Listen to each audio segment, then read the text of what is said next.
देखो एक्सरसाइज 13.2, ठीक है। और ये क्वेश्चन कितना नंबर पूछे हो? 6 नंबर ना।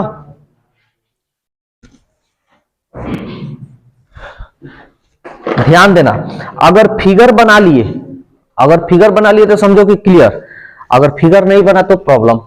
फिगर पे ही सब डिपेंड है। तो चलो पहले फिगर हम लोग बनाते हैं। कह रहा है ऊंचाई 220 सेंटीमीटर और आधार व्यास 24 सेंटीमीटर वाले एक बेलन, जिस पर ऊंचाई 60 सेंटीमीटर त्रिज्या 8 सेंटीमीटर वाला एक अन्य बेलन आरोपित है। देखो सब कोई देखेगा इधर, यह है बेलन,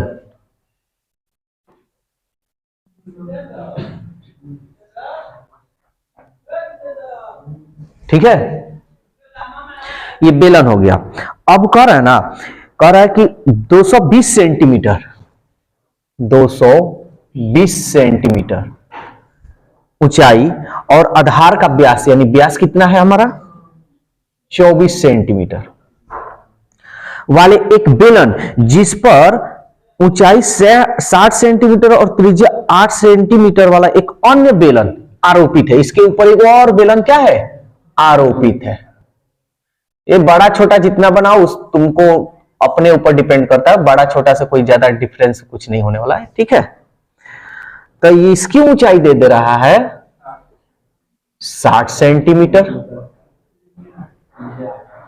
ठीक है, और इसका त्रिज्या दे रहा है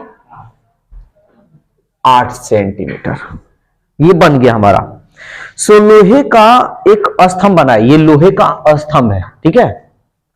इस स्तंभ का द्रव्यमान मतलब वजन, यानी इस स्तंभ का द्रव्यमान का वजन जो दे रहा है, इसमें दिखा रहा है कि 1 सेंटीमीटर क्यू लोहे का जो द्रव्यमान होगा 8 ग्राम होगा, यानी 1 सेंटीमीटर क्यू का मान कितना होगा 8 ग्राम। तो इसका आयतन निकालोगे तो टोटल जितना आएगा उससे मल्टीप्लाई करेंगे, बस पाई का मान रखना है। तो चलो पहले हम लोग क्या करते हैं, पहले हम लोग मान निकाल लेते हैं। चूंकि बेलन के लिए तो दोनों तो बेलन है, ठीक है, तो दोनों बेलन है तो तुम्हारे ऊपर डिपेंड करता है। ये देखो पहले h का मान 220 सेंटीमीटर, ये व्यास है ना, d ले लेते हैं 24 सेंटीमीटर। तो r का मान क्या होगा 24/2, 2 एकम 2, 2 दूनी 4, 12 सेंटीमीटर। ये तो हो गया।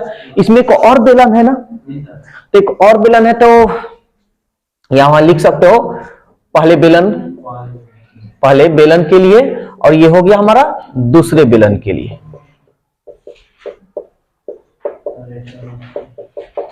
ठीक है ना। तो इसका h का मान कितना है भाई 60 सेंटीमीटर, और ये त्रिज्या तो दिया है 8 सेंटीमीटर। अब हम एक चीज बात बताए हैं कि भाई h, यहां पे भी h, यहां पे भी 2h है, तो जब h सेम है तो h का मान भी सेम होना चाहिए। ये 220 है, ये 60 कहां है, नहीं ना है, तो इसके लिए हमको क्या करना पड़ेगा h1 और h2 करना होगा, ठीक है।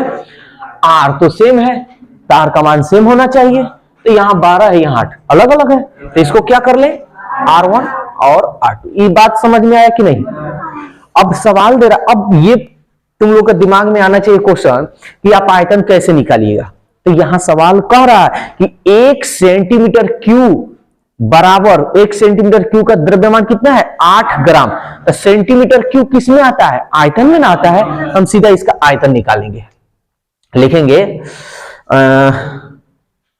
लोहे के स्तंभ का आयतन। तो क्या फॉर्मूला, पहले बेलन का आयतन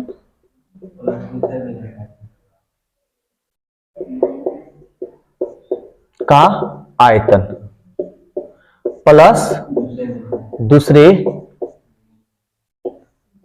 बेलन का आयतन, माइनस करेंगे, जोड़ेंगे ना, क्योंकि सबका पूछ रहा है, इसमें निकालने की थोड़ी बात कर रहा है कि माइनस करोगे सब। तो पहले बेलन का आयतन का formula pi R square H plus दूसरे का पाई आर स्क्वायर एच। लेकिन पहले बेलन में H1 R1 माने हैं तो इसको H1 R1, इसमें R2 H2 माने हैं ना, H2 R2। कोई दिक्कत किसी को? पाई का मान दिया हुआ है 3.14 रखना है। R1 का मान देखो तो क्या है 12 का स्क्वायर। H1 का मान कितना है 220 प्लस पाई का मान 3.14, यही ना दिया है जी। R2 का मान देखो तो R2 8 का स्क्वायर। H2 कितना है हमारा 60 है। तो इसको गुना करने का तरीका तुम लोग को हम बताए थे, कॉमन कर लो इजी हो जाएगा। 3.14 3.14। अब ये 12 है, 12 बड़ा हुआ 220 प्लस 8 अठाई गुणे 60, 3.14 गुना कर ले तो 144 में 22 से कर लो। 144 में 22 से 2 चौके 8, 2 चौके 8, 2 एकम 2, 8 8 2 8 8 8 16, 8 2 10, 10 और 1 11, 2 और 1 3, 31 68, एक जीरो छोड़े हैं, 6 चौके 24, 6 के 36, 36 2 38, जीरो है जीरो। इसका कोई काम नहीं है तो मिटा देते हैं। अब 3.14 कर ले या गुना करना या इंटू 0 0 8 4 12 8 6 14, 14 में 1 जोड़ेंगे 15, 3 1 4, 4 में 1 जोड़ेंगे 5, 3 का 3। बोलो यहां तक कोई दिक्कत है तो? अब हम लोग को 3 5 5 2 314 से हम लोग क्या करेंगे गुणा करेंगे। चलो तब गुना कर लेते हैं। 4 तो नहीं 8, 4 5 20, 4 5 20 2 22, 4 3 12, 12 2 14, एक में कर लो 2 5 5 3, फिर 3 से कर लो 3 दूनी 6, 3 5 15, 3 5 15 1 16, 3 3 9 1 10, 8 2 5 2 7, 7 6 13, 5 5 10, 4 14 और 1 15, 6 3 9 1 10, 10 और 1 11, 1 1, 1 3 28, जीरो छोड़े हैं 0.1 2 1 2। तो ये क्या हमारा निकला आयतन सेंटीमीटर क्यूब। किसी को दिक्कत यहां तक हुआ है तो बोले। देखो तुम लोग को, हाँ कोई दिक्कत है? देखो तुम लोग को लगा होगा कि गुना कितना भारी है, हम तुम लोग के सामने ही ना कर रहे हैं। ऐसा तो नहीं है कि समय लग रहा है।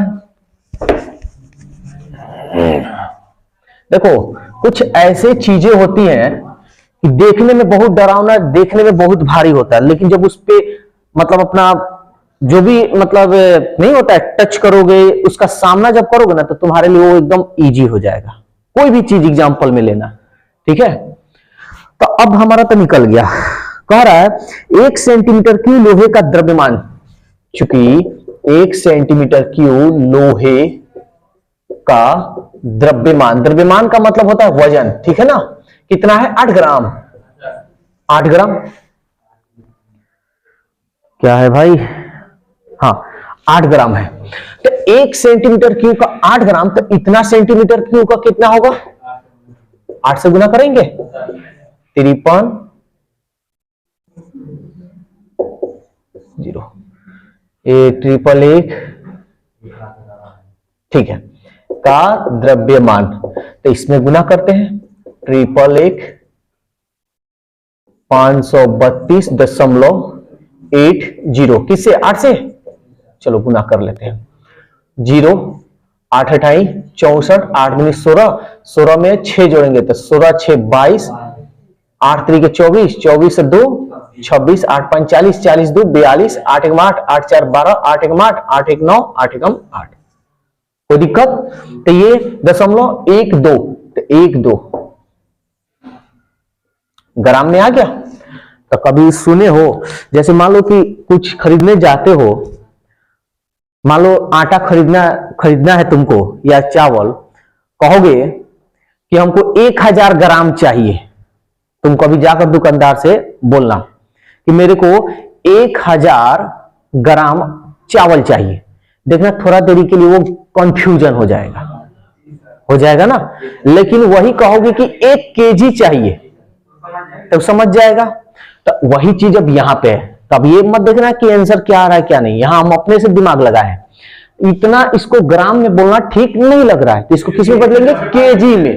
तो अभी बेसिक मैथ पढ़ रहे हो सब, केजी को ग्राम को कैसे कैसे कन्वर्ट किया जाता है। तो इसको ग्राम में किलोग्राम में बदलना है, तो कितना से क्या करेंगे?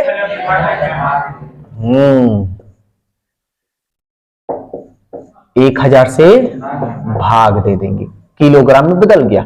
अब ध्यान से समझना, ये तो पहले ही से बैठा हुआ अपने जगह पर, तो इसको हम काउंट नहीं करेंगे। 1 2 3 है ना, 3 अंक पहले बैठेंगे, तब यहां से गिनेंगे 1 2 3। समझ में आ रहा है? तो यहां होगा 8 9 2 दशमलव 2 6 2 4 0। यहां पे तुम आंसर दे सकते हो, नहीं तो इसको लगभग में भी लिख सकते हो, 892 दशमलव। तो याद रखना, दशमलव के बाद 2 को हम अंक देंगे। लेकिन यहां पे जो है ग्राम और किलोग्राम और ग्राम की बात हो रही है। तो ग्राम में 3 अंक होता है ना, 1000 ग्राम। तो हम इसमें दशमलव के बाद 3 को अंक देंगे। तो देखो हम बेसिक मैथ में पढ़ा है, 0 को हटाएंगे तो नहीं जुटेगा, 4 को हटाएंगे तब भी नहीं जुटेगा।